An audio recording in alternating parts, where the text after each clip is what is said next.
Assalamualaikum dan selamat sejahtera. Welcome back to another episode of Sheila. Okay guys, so kita dah lama tak buat episode Sheila. Hari ni kita buat something yang special untuk korang semua. Macam mana yang korang tahu, sekarang brand New Balance, kalau korang dengar podcast kita borak lah, itu New Balance antara brand yang nombor 1 pada tahun 2022 ni.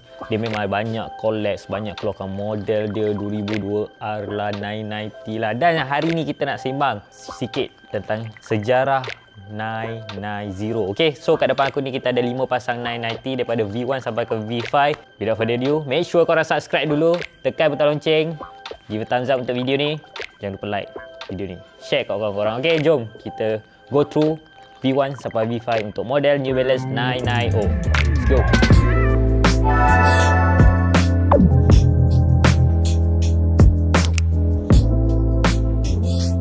Okay, so seperti mana yang aku cakap tadi, kita nak sembang pasal 990. Dia first launch pada tahun 1982. 1982.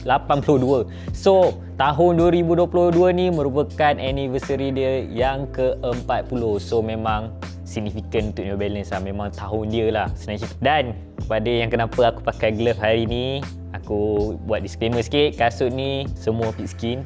Pada yang Muslim, korang tak boleh pegang kan, sebab nanti kena samak. Yes, boleh samak sekarang dah senang, tapi aku make sure untuk safety kita pakai glove lah. Okay, so ini dia 990 V1. Okay, so ini keluaran tahun, first debut dia pada tahun 1982. Okay, waktu dia keluarkan pada tahun 1982 tu, dia merupakan satu running shoes. Dia nak compete waktu tu dengan kasut-kasut running shoes yang lain.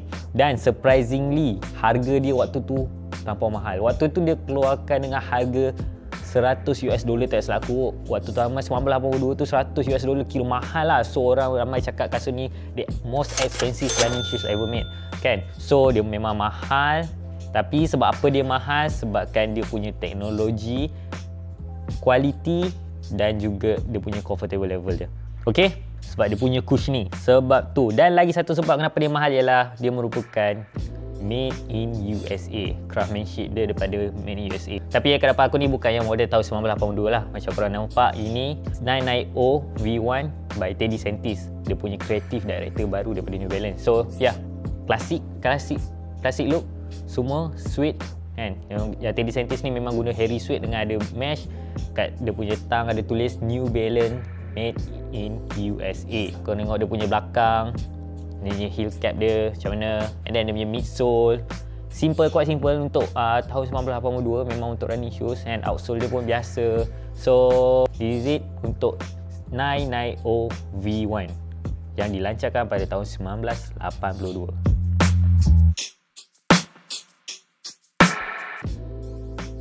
Okay, so macam tadi dah V1. V2 dia keluarkan agak lama selepas 990 V1. Okay, ini dia model V2.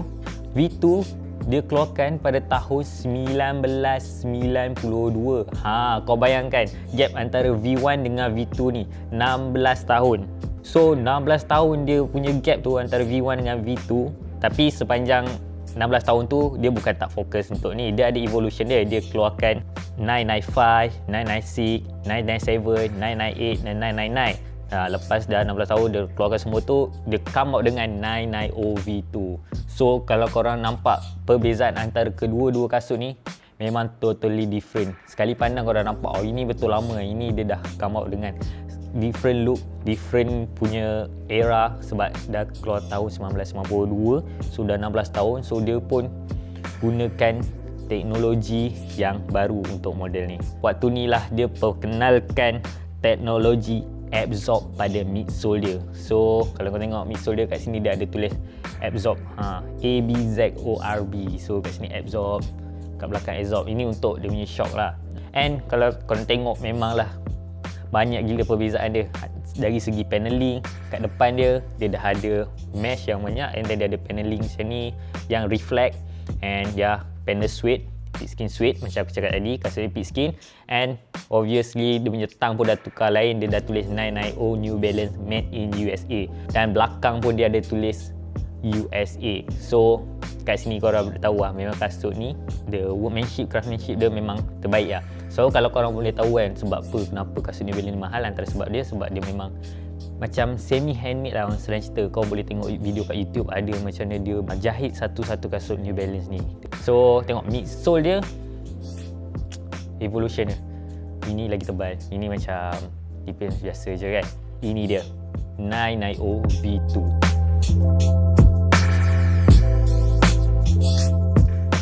Alright, so kita seterusnya 990 V3. Depan aku ni 990 V3 collaboration dengan Levi's. Aku tak ada yang semua yang standard GR yang grey. So ini yang aku dapat source daripada Brian dan daripada office mate aku. First debut dia lancarkan pada tahun 2012. So sempena ulang tahun ke-30 New Balance 990 series, dia keluarkan 990 V3.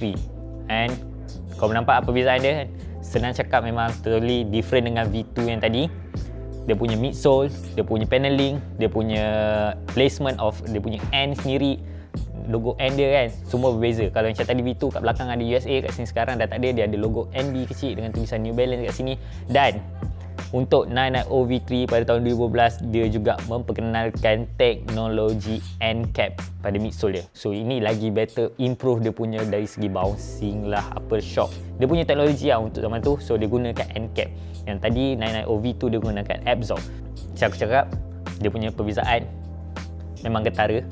Kau boleh tengok, ini dia V2, V3 and paneling and logo dia. And ada lagi part, kalau kau tengok yang GR nya biasa lah kan, dia punya tang ni dia tulis New Balance USA. Dia ada diamond tau, diamond punya shape, bentuk-bentuk diamond lah. Tapi untuk Levi's punya collab ni dia tak ada. So ya, itu antara satu signature 990 V3. And dia punya placement and dia ada lain daripada V2. Nampak V2 kecil, yang ni more lagi sikit besar daripada this one. V3 lagi besar daripada V2 ni lah. Tengok placement dia macam mana. And paneling dia, kalau kat sini kau nampak boleh banyak suite lah, banyak suite panel mesh kau nampak kat sini kan. Dia keluarkan V3 untuk lagi breathable. So kalau yang GR lah kat sini semua mesh, so dia more breathable. Tapi dekat untuk model V3 Levi's ni dia kain denim ni. So kalau yang GR dia akan mesh, so lagi breathable, more lifestyle looking. So DZ pada tahun 2012 ini dia kasut yang orang cakap macam evolve the 990s look lah. Bagi aku 990 V3 juga yang paling baik lah untuk semua ni. Okay, so kita move on untuk 990 V4.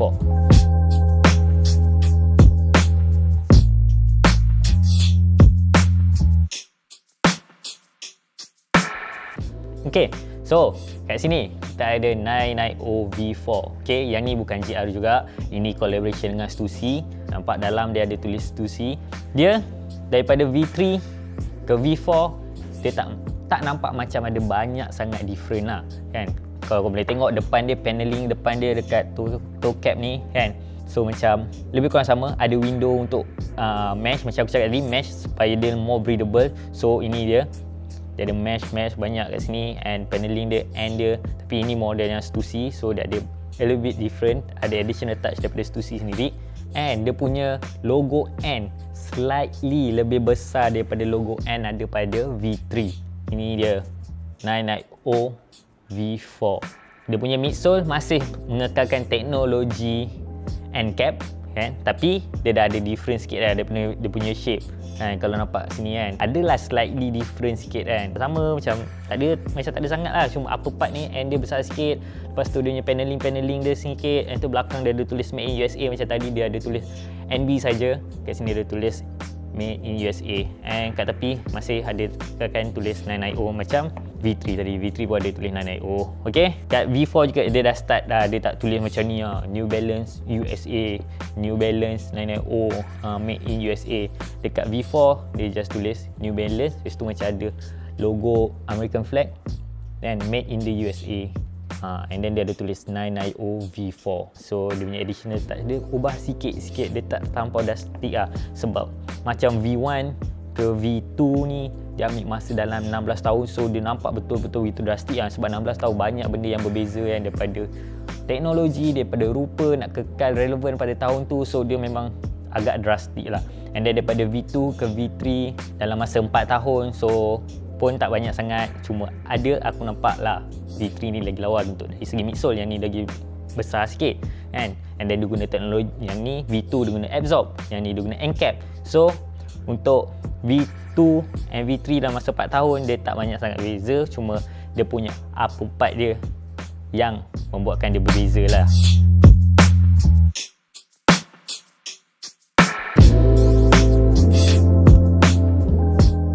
Last but not least, untuk kasut yang ada kat depan kita ada 990 V5. Kalau kau tengok condition ni memang dah beat up ni kan. Tapi ni 990 V5 antara 990 series yang paling selesa. The first debut dia pada tahun 2019.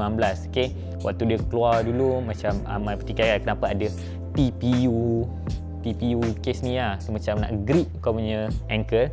And dia masih kekalkan NCAP punya midsole, teknologi NCAP, tapi dia ada additional, iaitu dia panggil New Balance Ultra Soft Comfort Insert Autolite, okay, untuk dia punya insole. So kasut ni jauh lebih selesa lah daripada V1 sampai ke V4. Ini orang cakap lagi selesa. Ini memang trend daily shoes yang kau lah. Tagline dia yang paling popular lah untuk 990 V5 ni, worn by supermodel in London and that's in Ohio. Sebab tu lah dia kasut daily shoes. Pakcik-pakcik pakai, angka-angka pakai sebab selesa. First thing first, sebab dia selesa. Lepas tu, yes, dia jadi hype. Semua model pun pakai dekat London semua. So ini dia 990 V5. Dia launch pada tahun 2019. So perbezaan dia, macam kau nampak memang ketara lah. Sebab dia dah ada TPU. So memang sekali pandang kau dah boleh tak agak dah. And then dia belakang kat sini dia just tulis V and ada logo NB. And dia punya midsole dia paling obvious lah. Macam tadi V3 dengan V4 memang macam tak ada different. Tapi untuk V4 dan V5 ni memang terlampau jauh lah dia punya difference. So kau nampak sendiri lah. And tang dia pun dah lain. Macam tadi dia tak berkilat sangat. Yang ni dia ada juga bendera USA, made in the USA, and ada tulis 990 V5. And kasut ni lah aku nampak lagi macam selesa lah, lagi comfy lah, and lagi bulky, chunky, semua dia. Okay, so ini dia V5 untuk New Balance.